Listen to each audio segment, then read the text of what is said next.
Hello, and welcome to Strength Through Unity, Black and Brown Lives, Sowing the Seeds of Change. While everybody gets set and comfortable for this animated and very enriching and constructive conversation, I would like to tell you that this program is presented by the Dolores Huerta Foundation, the LA Latino Chamber of Commerce, the National Newspapers Association, the U.S. Guatemala Chamber of Commerce. Strength Through Unity is a Lava Force production, and KPFK 90.7 is the official media partner in Los Angeles.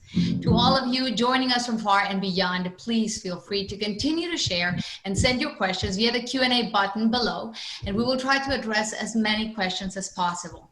We're also delighted to announce that Strength Through Unity will air also on KPFK 90.7 on July 4th at 10 a.m. Pacific Standard Time, so please share this wonderful news.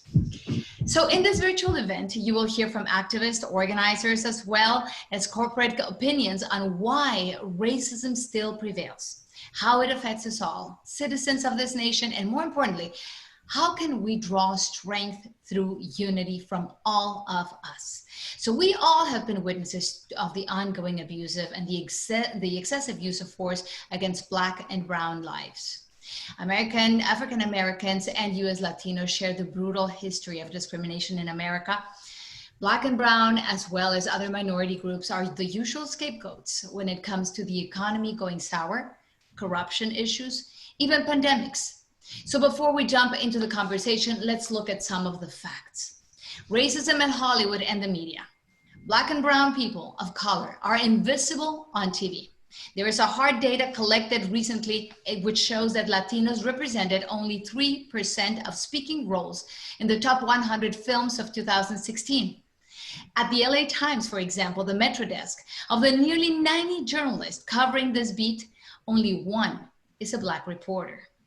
Economic disparities and homelessness. Let's say Black and brown families experience greater financial insecurity because of employment discrimination that hinders pay, housing discrimination that limits wealth, building and residential segregation that slows mobility per urban institute. There's also a lot of health disparities. The lack of access to health services has put us at risk. We even have higher mortality rates during the COVID-19 pandemic. The incarceration rates, for example, they are alarming. We are overrepresented in jail for petty crimes compared to whites. And according to NAACP, African Americans are incarcerated at more than 5 times the rates of whites. So the main question here today, what is behind this rotten rhetoric that we're all hearing over and over again? What you're going to hear today is some refreshing news. We're here to work together. That's the goal. That's where we want to get. It has been decades since the people that you see right now that are in our panel have been fighting against discrimination and this toxic legacy that is poisoning us all in the United States and beyond. My name is Gabriela Teissier. I was born and raised in Mexico City.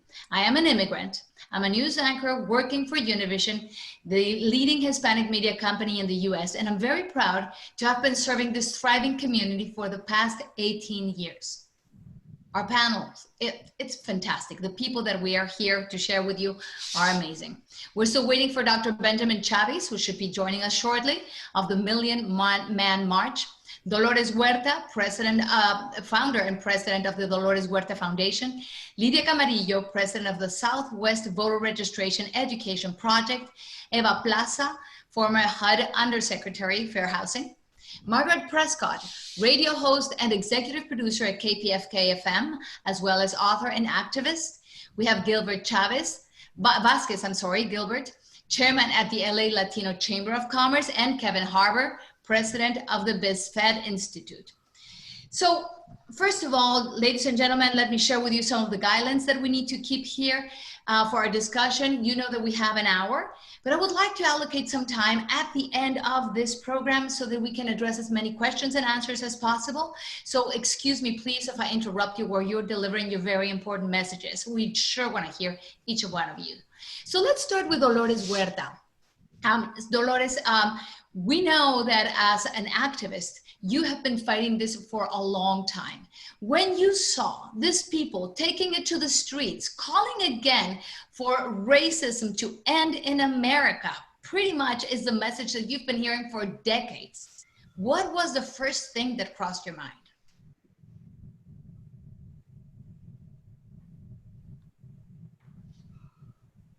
Dolores, we can't hear you. We need to unmute you. Yes.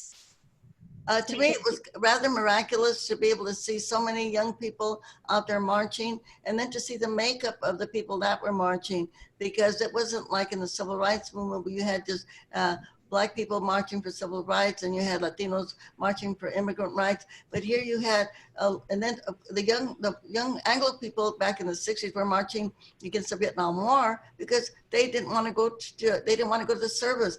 But here you had all of these young white people out there, like, and it was all mixed. You know, it was white, it was brown, it was Black, fighting against police brutality, against racial discrimination. And to me, it was a great miracle because my mantra has always been, the power is in the people. And we saw that manifested all over the world, you might say, not just in the United States of America. And the response against racial discrimination, which we know we have been living with all of our lives. And to see it manifested when you saw people out there were saying, ya basta, this is enough, just get rid of it, stop it already. And then I think the other miraculous thing that we have seen is all of the changes that are happening because of the marches. I mean, to me, it was, and then these young people that were actually risking their lives, you might say, because going out there in the middle of this pandemic and not going out there just once or twice, but keeping it up. I mean, to me, it was an answer, I think, to an organizer's prayer and all of us that have been working in the civil rights movement for decades. So I think all of us know that we are in this moment right now, and we are seeing that changes are happening, and they are happening because people are demanding the changes. And it's also really great, I think, that we can then kind of reflect and look inward, and everybody needs to ask themselves, what more can I do to join in this movement to finally end racial discrimination and police? But isn't it, Dolores, isn't it a little bit discouraging? Kevin, I would like you to answer this one to me. Isn't it a little bit discouraging that we have been seeing this? And I know it's refreshing to see these younger people coming in, but back then in the day, 50 years ago, we were also looking at these young adults doing the same thing. So first of all, thank you, Gabriela, for an opportunity to address your question. I'd like to start off by saying that this issue on racism started for the African American community 400 years ago, since we landed on the shores of Virginia. 20 or so slaves within 20 years were made slaves for life. And it went downhill from there. We were basically chattel property. We weren't looked at as human. And we had virtually no rights. Even when we were supposedly emancipated, we went through a Reconstruction period. We were harassed. We weren't allowed to vote, own property. We could not even look a Caucasian person in the eyes. People were lynched on a regular basis for sport. Pictures were taken, postcards were made. It became a part of the American culture. And to be candid, racism has its roots in economic greed, if you will. And those of us that have taken physical anthropology, we know that really there is no scientific basis for race.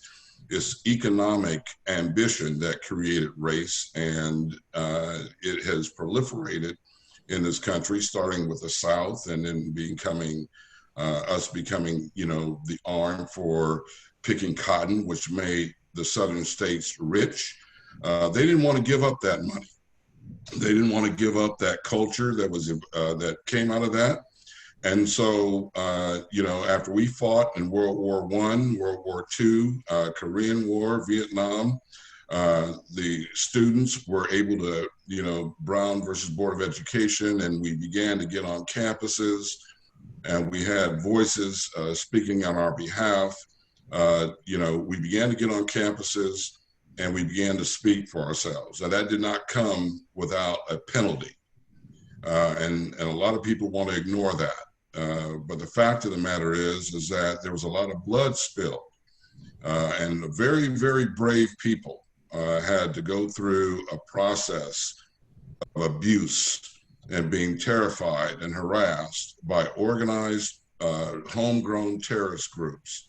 Yeah. And so when you look at what's happened in the campuses of the 60s, there was some organization. You could look at SNCC, you could look at CORE, you could look at SCLC.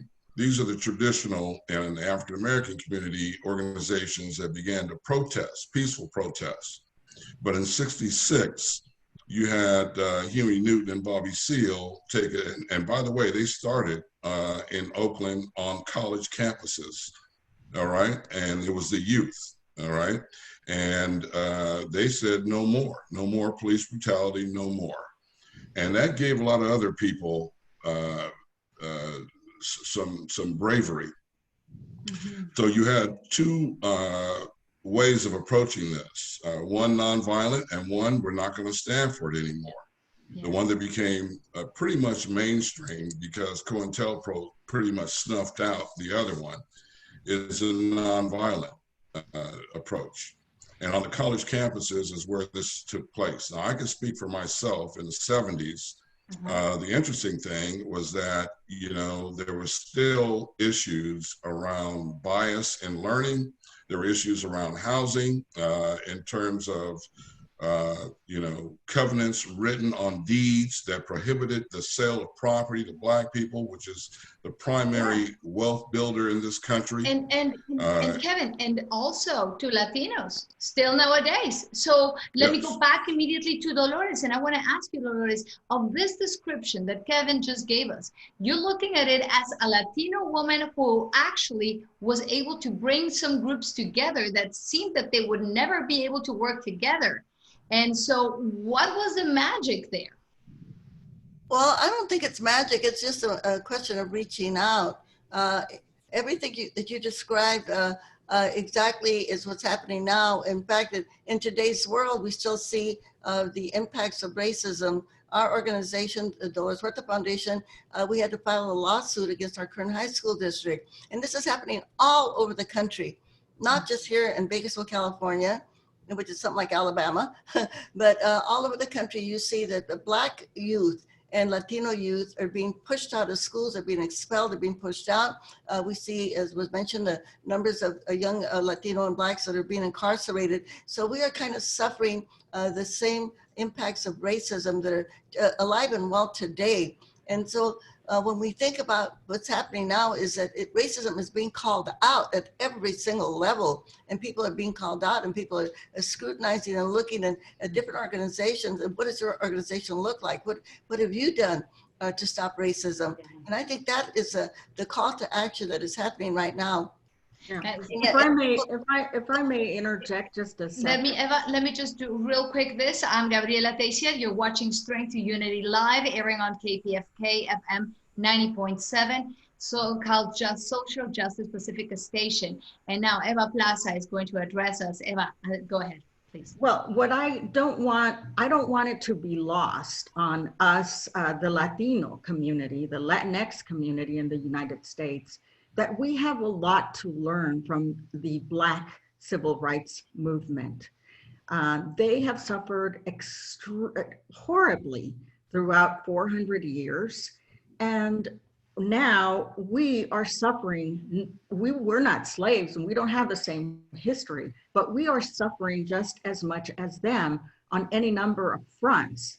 And we want the same things that most Americans want. We want the same things. We want no mistreatment by the police. We want to be treated with dignity. We want opportunity for middle-class jobs. We want an opportunity for contracts from cities and businesses. We want better schools because this society is just incredibly, it's just gotten difficult and more education is needed in order to thrive in this society. Correct. We need safe and sanitary neighborhoods, and we want the same justice, liberty, and the ability to pursue our own happiness. And we can't do that if we're constantly looking behind us to see, what police officer is following us, or in the case of new migrants, they're being held in unsanitary conditions. Eva, you just brought up something very interesting, and let's address this. We earlier received an email from somebody saying that this conversation right now is like ill-timed because the Latino community should not be co-opting on the Black Lives Matter movement. And so the question really resides in that. What are the similarities of those things that we are being put under, those pressures that we're under, and what are our opportunities? How can we better use those two tools to move forward? Lydia, let's go with you. I want to ask you, when it comes to civic participation, are we really making progress? Are we really going out there and claiming our positions? We absolutely are. There's some misconception that Latinos don't vote. Well, there's a couple of things that are clear. First, the Black community has been voting for a very long time. They have fought for the right by many of them dying. And I'm very proud to tell you that Southwest Voter was trained by Congressman Lewis, who at the time clearly was not a Congress member. And so we do learn from each other.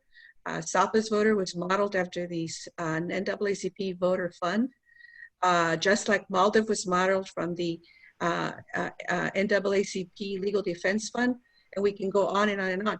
But what's important here is that Latinos vote, the Black community votes, the Asian community votes, and when we include that vote together as a block, you can demand and hold those that govern us accountable on a number of issues.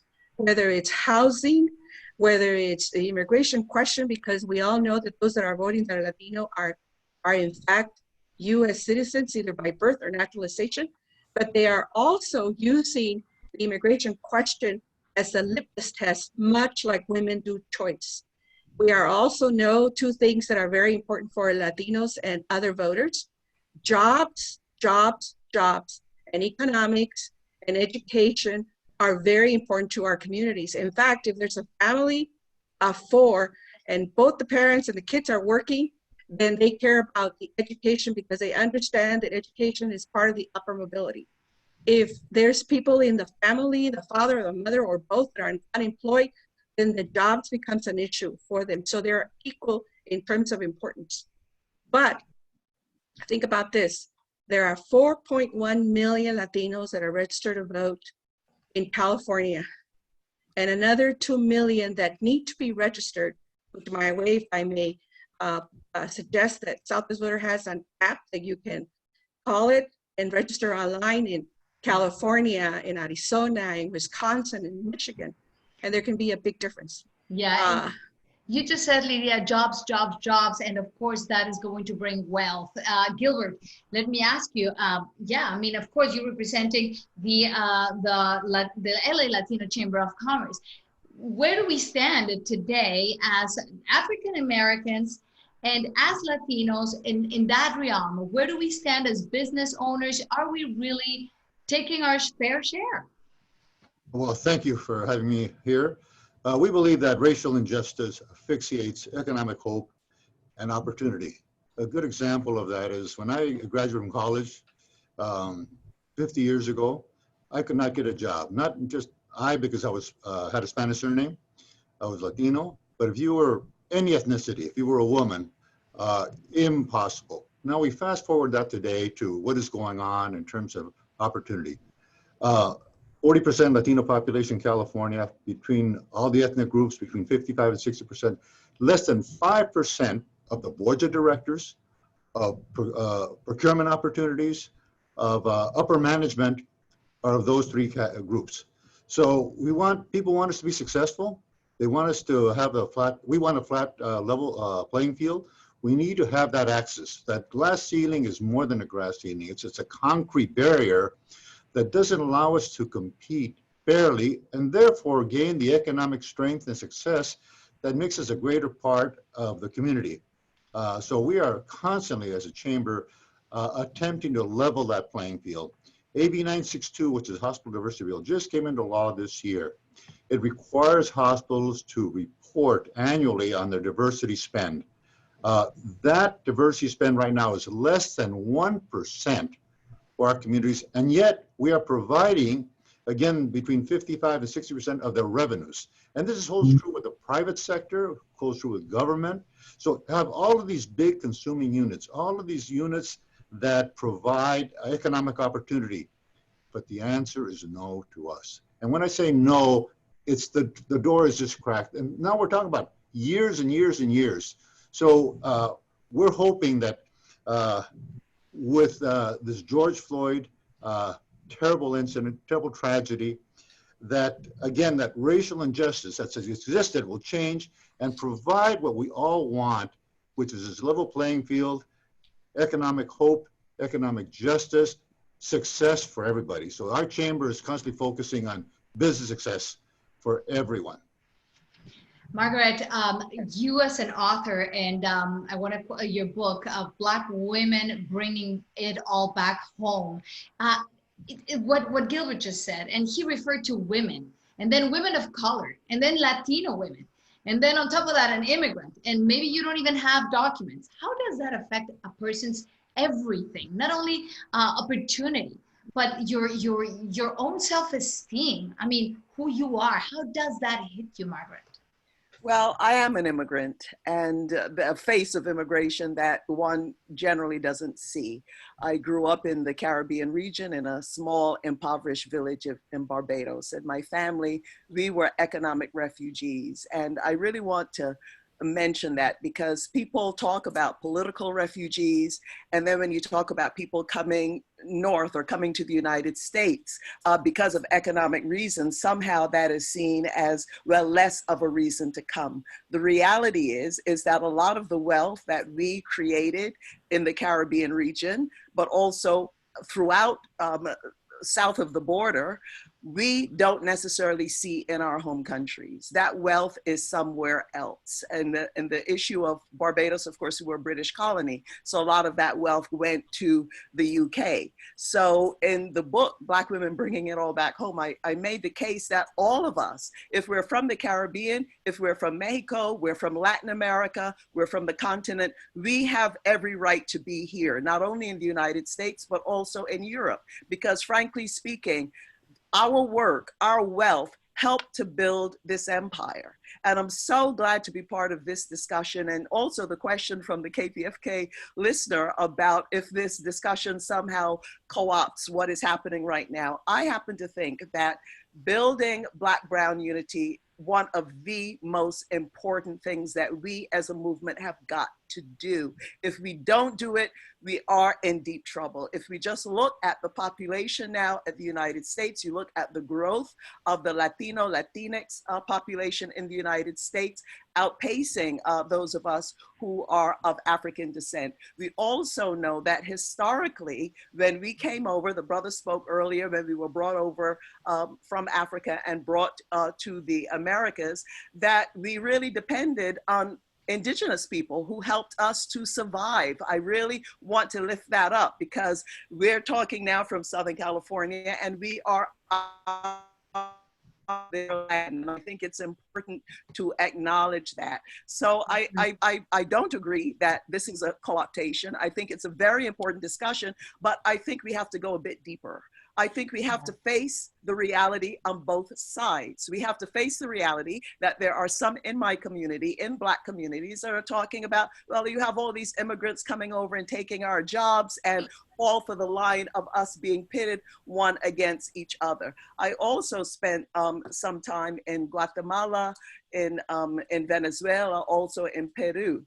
And I'll have to tell you, the kind of racism that I experienced in Peru and parts of Latin, I would have thought I was back in Mississippi in the 1930s. Mm-hmm. So we have to face the reality that anti-Black sentiment crosses south of the border as well. in Central and Latin America, whether it's the Garifuna in Honduras and in Guatemala, the Black community in Peru. So all of these are conversations that we have to have. We can't bypass them, because the point is if we bypass them, it will be very difficult for us to build the kind of unity, Gabriela, that we're all talking about aiming for right now. And that's even if we don't start the conversation. So let me just say again, I'm Gabriela Teissier, and you're watching Strength Through Unity live airing on KPFK 90.7. SoCal Social Justice Pacific Station. So thank you very much for watching. I saw Kevin raising his hand. Go ahead, Kevin. Gabrielle, I'd like to embellish on what Margaret said. So this really gets to the crux of the issue. You know, when you have the colorism that exists in this country and your ability to either acculturate or assimilate, and how that plays into job promotion and bias, you know, it's time for us to come together. With the thing that is, you know, what I was trying to do in my previous comment was set the table for what I want to say now. You know, there was a time where Black and Brown linked arms, and we were in it together. And it's not about the race Olympics. It's about the fact that we all suffered in our own ways. Some of us had more dominant physical characteristics to Caucasians, and we were able to avoid some of these things. But in today's world, you can't avoid it. It's going to chase you down. You know, with us, our skin weaponizes us. It makes people scared. To Gil's point, and the points earlier made, when you look at public policy, that is our way to be able to establish change that's permanent. And the way you do that is by coming together, reaching consensus, and voting. Okay, that's where our power lies, voting and making change. When it comes to the brutality, police brutality, we can vote on police reform. It doesn't matter what the people in the comment sections and all these other people that have something to say negative about it, it doesn't matter. If we, you know, Frederick Douglass said, power concedes nothing without a demand. It never did, and it never will. If there's no struggle, there's no progress. So this is our struggle. If we want the power, then we got to get to vote. We got to come together. And oh, by the way, Obama didn't get elected from just Black and brown people. There are Caucasian people that understand this injustice, and they're willing to stand with us. We can't sugarcoat this. The kids get it. And they are so determined that they're willing to let us die out so that they can get it right if we don't figure out how to get it right. Yeah. And so to my Latino brothers and sisters on this call, bravo to you, respect to you. And I appreciate you respecting our struggle, because, you know, it's this loss of Black life that's, which has happened before, it's history repeating itself, that's getting this thing going. But it's not about who suffered the most. Clearly, we've had our challenges, but I respect the fact that you see what has happened and your willingness to stand with us to affect change. And that, Kevin, that brings us to the core of this conversation. And somebody wrote in our comments, why haven't I heard anything, the words like police brutality yet? Because what you say is the core of the conversation, to the point that we want to get to, not to just zero in, mind you, into that Police Brutality Act, but in what's deeper rooted that we need to undig to be able to get to the core of it. And there's a question here. Kevin Rain says, how will the growth of the Hispanic Latinx population in the US, which is rapidly exceeding that of Black Americans, affect the opportunities of change in the equitable treatment of Black Americans in the US? Will the Latinx community stand with and even prioritize the concerns of Black Americans, and who cannot by appearance even fully assimilate into the culture of white America? And that is exactly what we're talking about. Dolores, what do you have to say to this? Well, I don't think we have a choice. You know, we have to work together. And I do like to thank you, Marge, for bringing up the issue of Blackness and dark skin. And, you know, whenever I lecture, I always say to everybody, to Latino audiences, that we have to really celebrate our indigenous roots, you know, like when a baby is born, que lindo niño está bien güerito. You know, when a baby is born, they say the baby's so wonderful because the baby's light skin, and we've got to do just the opposite. We've got to say that baby's beautiful because the baby's got dark skin. And we've got to remember that the indigenous people were also slaves. They were the first slaves, and the people in Latin America were also, the indigenous people were slaves. And we have the issue of this color skin, even in places like Mexico, where the indigenous people are looked down on. You know, the movie Roma, which I think a lot of Latinos had difficult conversations with that we've got to celebrate this. And one thing that I say every time I get a chance to speak, just to remind people that we're one human race. I love to say this, and our human race began in Africa.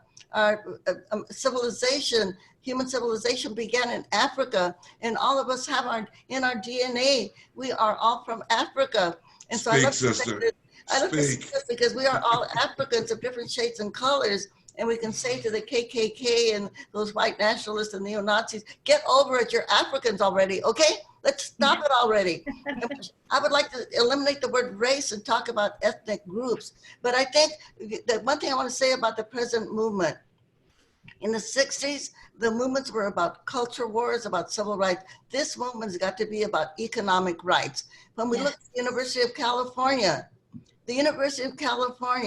what are the numbers of African students at the University of California, the biggest university in the state? The number of African students is barely, like, I think 4 or 5%. Dolores, could I chime in? Because I'm the past president of UCLA Black alumni. Yeah, and I will tell you, Prop 209 killed us. Oh, I know. And when I talk about public policy, that's where we can start this reversal. We quadrupled our Black enrollment as a result of focusing on this. But this education leads to jobs. Education leads to jobs. And I mentioned earlier when I spoke about the impact right now of our inequitable education system, where Black and brown kids are not getting the education that they need, and they are being funneled into the prison system. Yeah. Something that our foundation is working on with many other groups, stopping the school to prison pipeline. So we know that there are places that we can start attacking this issue of racism, and we have to start doing it now. And it's going to take all of us working together. And and also working on the issue of color. And also working on, as we were saying, participation, and of course the area where you're born and raised, we still know defines who you become at great lengths. Eva, tap on that. Yes. First of all, I want to say that opportunities in this country are immense, and it's not a zero-sum game. You know, a win for Latinos or a Latina or an African American woman is not a loss for the other side, or for a different, for Asians or for other ethnicities.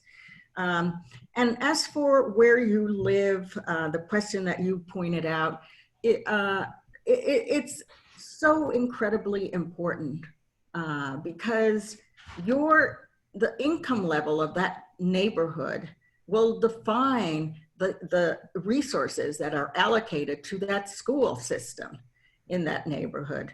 And this country is so incredibly competitive.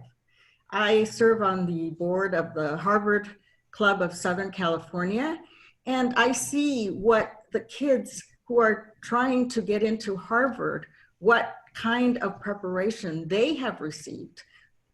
Private preparation on top of very, very, very good schools. And this is ongoing from the time they're born, compared to some of the schoolings, some of the schools we have, and the lack of resources where there's, not even a nurse. They can't afford a nurse sometimes, or they can't afford a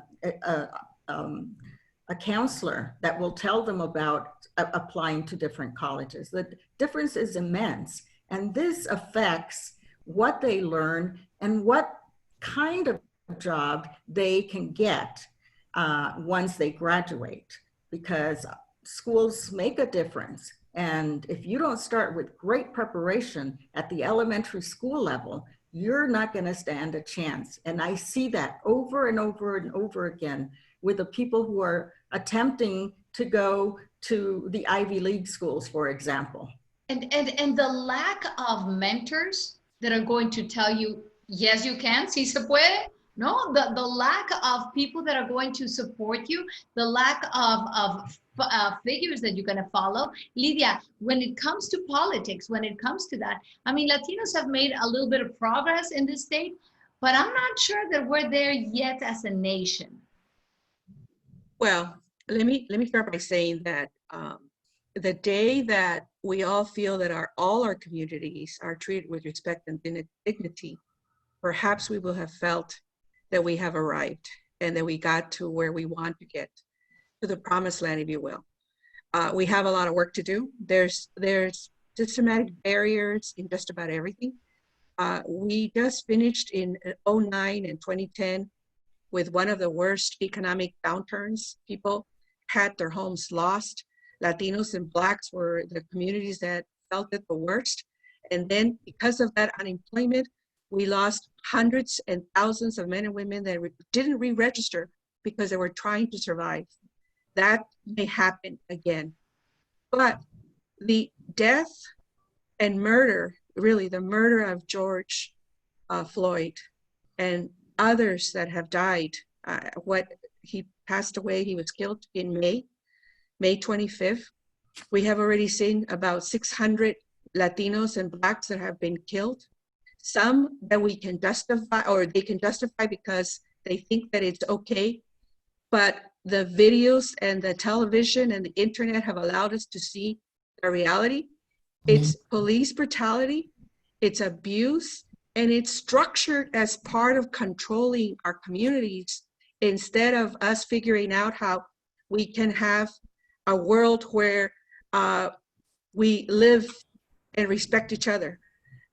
We have hundreds and hundreds of children that are engaged simply because they are not citizens. They're going to likely be hurt by the pandemic, the COVID-19 pandemic. And as we fight in the courts and we fight in the streets, and they're still separated from their families, and they too are possibly dying, if not many of them have already died. We saw a 21-year-old who was picked up by US citizen, but he didn't have his papers on, and he was hanging out with his brother because we have mixed families. He was put in a detention center for 23 days, and lost 27 pounds, which means they're starving them to death. Yeah. But all of these things will not be fixed simply because we want to hold those accountable and we march. The march is a moment that we must create into a movement. And the movement is about organizing, educating, and voting.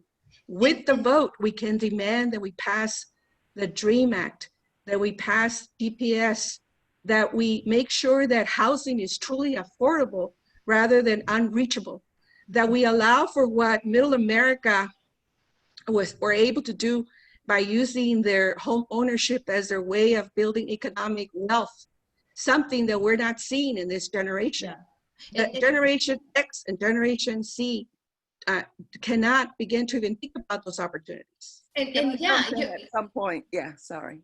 Go ahead, Margret, because I was going to go to you because somebody requested that you speak a little bit about that, about women and children of color, and brown and Blacks. How are we affected by this very low opportunity level that we got in the business world, in the economic world, and the education playing field? Yeah, and picking up from Lydia's comments, but also Dolores Huerta, who talked about economic rights. The Poor People's Campaign, a national call for moral revival, they have put the statistic out that there are 140 million people in the United States who are either poor or close to the poverty line. And we know that somewhere between 70 to 73% of those are women and our children. And in that statistic, when we look at the Black population, we look at the Latinx, Hispanic population, we look at the Native American population, we could see that we are disproportionately impacted. So I think looking at the issues of poverty and economic opportunity. And we see the obstacles at every level. I mean, I am of Afro-Caribbean descent. I live in East LA, right? I'm an immigrant, right? I was a single mother. My daughter went to public schools in LA. She graduated from Harvard, and she is now a theoretical physicist, the only Black woman in her field anywhere in the country, all righty, if not anywhere else. So I think that that really says a lot, but it also says for her as well as for me, looking at all of the obstacles that we had to overcome, economic, in the schools, the racism that one suffers. So I think it's very important as we have this Black-Brown unity discussion. I think it's so important, and I hope that we can continue it beyond now, that we really have to look at that economic base. We have to look at who are the home care workers, who are the street vendors, who are the domestic workers, and that we really have to start with those who have the least, because the trickle down doesn't work. We know that we've got to build power from the bottom up. And that reality has got to be faced if we are truly talking about bringing our communities together and speaking the truth to each other, not really the kumbaya and covering up all kinds of stuff, but getting real, knowing that we need each other, because if we don't come together, not only will our specific communities, but our entire planet will be in jeopardy. It's to put a lot on Black and brown people, but we really can do it. There's that great history of Black people in Mexico and Veracruz and other places. The first mayor, I think, in Los Angeles. There's so much that Dr. Gerald Horne and other Black historians have written about the rich history that we have that's so hidden from each other. So we have to learn about each other, Gabriela, don't we? Yeah, as I said at the beginning, we gotta undig that. Just a little thing that I need to address. You're watching Strength Through Unity live, airing on KPFK 90.7, SoCal's social justice Pacifica station. So thank you for listening and for watching. And Gilbert, this what Margret just addressed. And also, Lydia, well, you guys were all talking about it, the importance of being able to support each other, and also economically. There's a lot of discussion about we're not going to make big change until we own the bucks, until we own the dollars. Is that so? I believe that 100%. Money has a way of making you a little more equal. I wouldn't say equal, but certainly maybe a lot more equal. I want to go back to Kevin's point. Reversing 209 is an absolute. Backing ACA 5, that proposition on the ballot, talk about getting, Lydia talked about getting out the vote. That will help to start to level the playing field in every aspect of our society. The media consistently denigrates us. The LA Times is a master of that. For the longest time, they had Mexico under siege as a byline. I got news for you. Most of the world is under siege. China, Russia, India, you name the country. I'm not interested in putting bringing anyone up other than to say when the LA Times speaks, a lot of people listen. I often thought that Donald Trump got a lot of his ideas from the LA Times. Constantly illegal immigration, corruption, drugs, day after day. The other day I saw on the front page a Mexican joint. They weren't talking about marijuana, they were talking about a restaurant. Well, everybody's house is a castle. It's not a shack, it's a home. And when you refer to a Mexican joint on the front page of the LA Times, and what are you saying about Mexican people, Latino people, and people of color? Because we're all in the same boat together. So how the media depicts us has a lot to do with how successful we're going to be.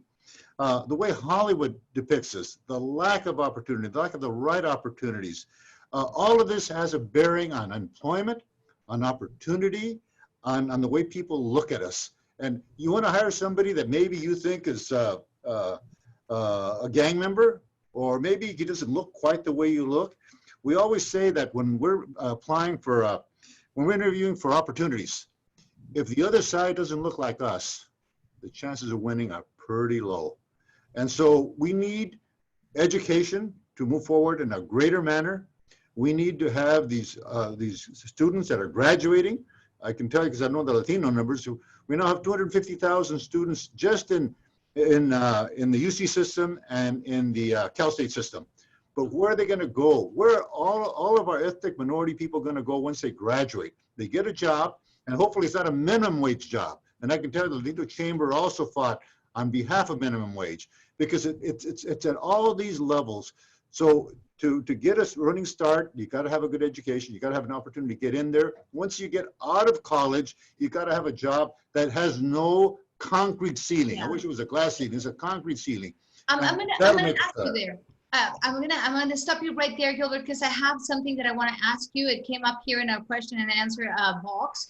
So what does, and it's for everybody, what does the panel think about Black and brown communities spending their dollars exclusively among themselves in order to force corporations, the judiciary, and media to listen to our concerns? So is an economic strategy viable for our progress towards ending racism? And you were just talking about what kinds of jobs our kids are going to have, our Black and brown kids.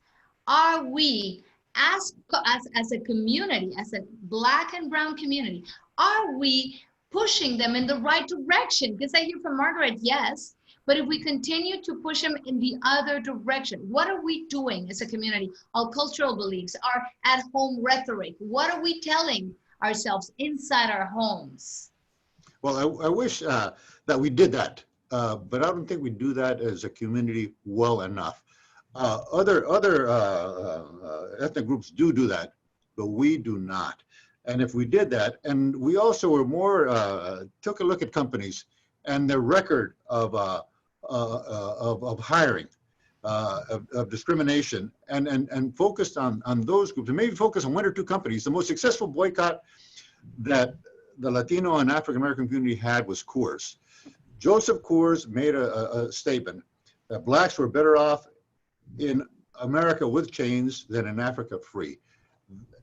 Prior to that, LULAC and GI Forum had written a letter boycotting Coors. I saw the letter because we were actually hired to do some work for Coors and to kind of turn the situation around. And so the reason Coors went to the table with both the African American community and Latino community was because their sales, because of this boycott that GI Forum and LULAC had initiated, had plummeted. I'm sorry, their profits had plummeted to zero. And once this statement was made, they were going to go out of business. Anheuser-Busch was ready to buy these guys out. At one time, you couldn't buy enough Coors beer. They were headed to the top. But once Joe Coors made that statement, that did it for them. The fact that especially the Latino community, we stopped buying their beer, affected other communities. Pretty soon the African Americans stopped buying. Pretty soon some of the European Americans stopped buying. And that's the way we're going to win. We're going to win if we look at a company, not a lot of companies, but a company, and say, you know what, this is what we don't like about you. And if we got together, other companies would take a look and change a lot of the policies they have that affect our ability to be successful as a community at every level. Yeah. Employment, procurement, image, how we looked at in the media, their ads. You take a look at the ads in English-speaking TV. Tell me how many Latinos you see in their ads. But you know, Gilbert, one way we're gonna do that, make that change, is look at what's happening on the street right now. Look at, from the time George Floyd was murdered, we watched him killed on television, to where we are now and how public opinion has shifted. And you have all kinds of companies now that are running around wanting to give money and promote Black and brown people and businesses. So I think we have to see the interrelationship with the inside-outside strategy, that the movement on the street is critical. And it has, and we have seen to a place of some level of economic independence.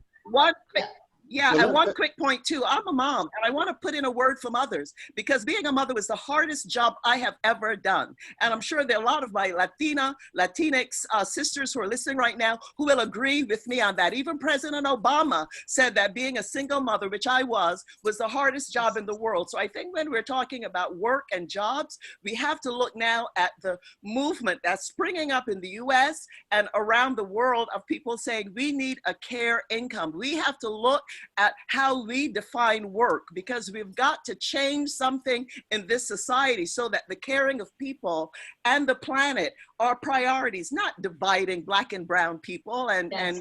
making war. Just real quick, you're watching Strength Through Unity, and this is live, but you were airing on KPFK 90.7. This is SoCal Social Justice Pacifica Station. Dolores, go ahead. Yeah, I just want to say, I think that to be really serious about going forward, there is a call for reparations for slavery. And I think we have to jump on that bandwagon, and we have to say, yes, there needs to be reparations for slavery, because it's so unequal at this point in time that it will take generations and generations for the descendants of slavery to even be able to catch up, you know? So I think that we've got, and they're gonna say, where's the money gonna come from? Well, we just saw in this pandemic that when the money is actually there, the money is actually there. So we've got to demand that. And we have to kind of constantly remind people who built the country. Mm-hmm. I love to tell people, it was African slaves that built the Congress and the White House. And it was all the other immigrants that came from Mexico and the Philippines, India, China, all these other places that built the infrastructure of the United States of America. And yes, we do need to have reparations. And yes, we do need to start in our educational system from pre-K, telling the history of slavery and domination and racism, and that spills over into sexism, homophobia, etc. But then there's another important initiative on the ballot, and Gilbert, I'm speaking directly to you now on this one. And this is an initiative on the ballot to bring in $12 billion into our school systems. $12 billion, it's called Schools and Communities First. And we don't want to, they are going to say this is not, this is to raise the taxes on homeowners. It's not. This is on the big corporations like Disney and Chevron and all these people that have not been paying their property taxes for decades. And we need to stand united on that one. And they will go into our communities and divide us. And they will say, this is going to raise the taxes on homeowners. It's not. We got to bring that money into our educational system. In California, we can do this. We can start taking over our school boards and start erasing the ignorance. Dr. Martin Luther King Jr. said, racism is an illness. It's a sickness. And like COVID-19, you know, it takes everybody working together to get rid of it. To get rid of it, absolutely. Also. I want to address this that came out in our question and answer box. And Kevin, this is to you. It says, Kevin is saying that the only way to make a big change is to vote. What about those who are undocumented and can't vote?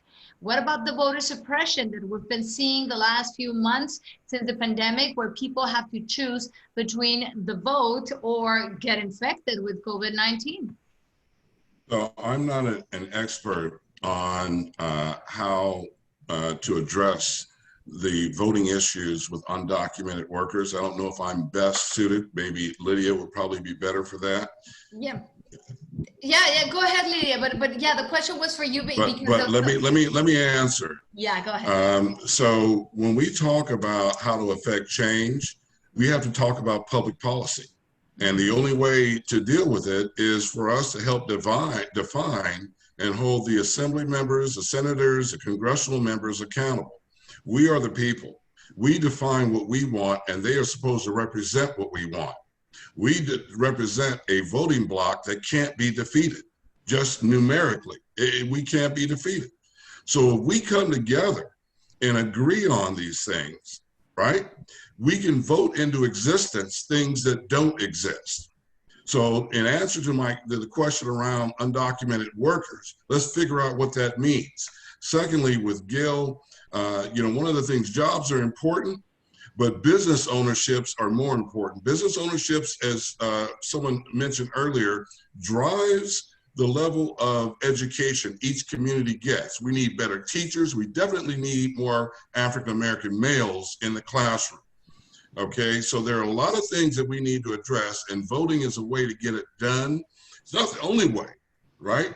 And jobs are important, but I want to see business ownerships, because if we don't ask permission, if we go ahead and buy and start businesses, as those of us who have pensions, put those pensions in self-directed IRAs, we can buy businesses with those IRAs.